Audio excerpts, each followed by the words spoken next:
What's up, peeps? May pupuntahan dapat ako ngayon pero hindi maganda yung panahon dahil may bagyo. So, i-unbox na lang natin to at i-install na natin sa aking Wado Ichimonji. Let's go!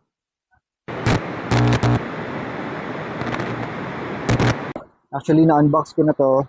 Siyempre, check ko kung kumpleto ba yung parts niya. So, this is top box from GV, which is the GV Flow. Tada! Opo, kabalalaglag.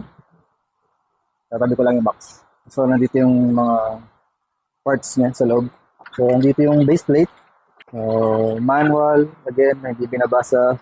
Warranty card. Yung spare na susi. And then yung mga screws.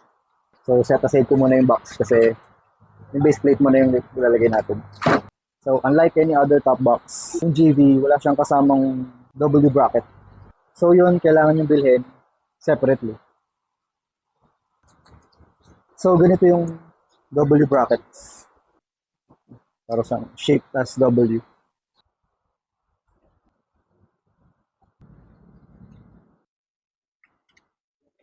Yung bracket ko kasi, hindi tugma dito sa base plate ng GV box. So, walang butas na nakatapat dun sa bracket mismo.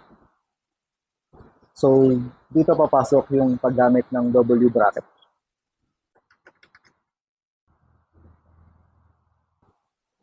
Testing.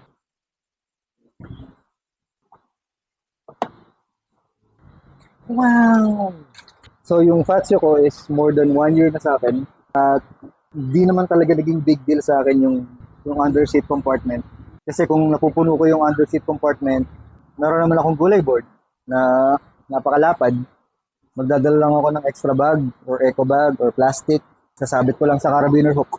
Nagkaka-problem lang ako kapag kailangan ko pumasok sa isang establishment. Tapos yung helmet, hindi ko pwedeng iwan. Pero we'll see kung saan at kailan natin kakailanganin talaga ang top box. Okay na kaya itong apat? Nilagay ko na nga rin yung iba. Para sure. Parang ang haba ng dalawang tornilyo. Kita ba siya sa ilalim?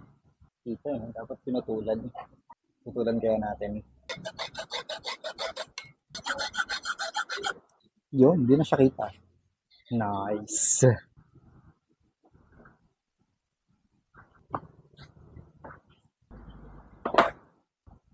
Tingnan na natin.